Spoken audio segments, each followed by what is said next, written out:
Tiene la palabra la señorita Olfa Aulet.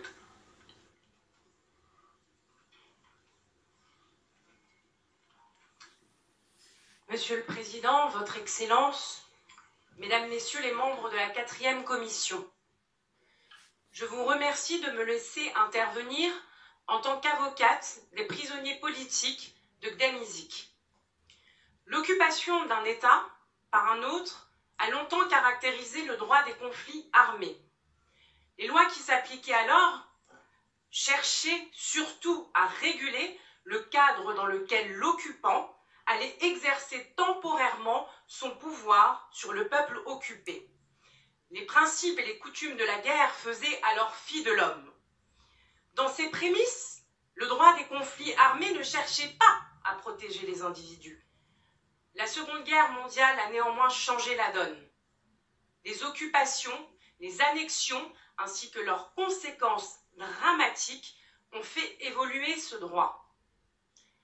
C'est dans ce contexte qu'en 1949, les conventions de Genève, et notamment la 4e convention qui a, elle, pour objectif de protéger les civils, seront alors adoptées. Le droit international humanitaire s'est donné pour tâche de nommer et de qualifier juridiquement ce que l'être humain pouvait perpétrer de pire, tout en le prohibant pour protéger les victimes. Chaque jour, pourtant, le Royaume du Maroc viole le droit international humanitaire en toute impunité. Le Sahara occidental est occupé par le Maroc. Ceci est un fait objectif reconnu par votre enceinte. Et, doit-on le rappeler, aucune justification de cette occupation ne saurait être admise. Quiconque tente aujourd'hui de justifier cette occupation devra se rappeler combien les mythes fondateurs ont servi pour normaliser des crimes contre l'humanité.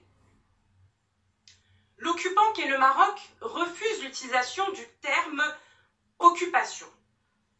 Pourquoi le refuse-t-il? Parce que finalement, il refuse qu'in fine, le droit international humanitaire soit appliqué dans le cadre du conflit qui l'oppose, avec le Sahara occidental.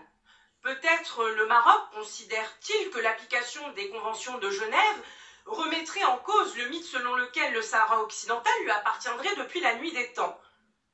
Cette posture du Royaume du Maroc nous place finalement dans une situation semblable à celle préexistant au droit international humanitaire tel que nous le connaissons aujourd'hui. Une situation où la force primait sur le droit. Mesdames, Messieurs, je vous le demande, devons-nous accepter cette doctrine qui voudrait que le droit international humanitaire s'applique selon le bon vouloir de chaque partie au conflit? Pouvons-nous transiger avec le droit international humanitaire comme nous transigeons dans une banale affaire commerciale? L'application du droit international humanitaire doit-elle succomber face aux intérêts de l'État alors que son essence même est de protéger l'individu contre l'État? Moi, avocate des prisonniers politiques de Gdem-Izik, partisan de l'autodétermination du peuple sahraoui, détenu depuis 7 ans suite au démantèlement de Gdem-Izik, aimerait rappeler les choses suivantes. Mes clients ont sollicité l'application de la 4e convention de Genève, c'est-à-dire l'interdiction du transfert en dehors du territoire occupé, l'interdiction du viol.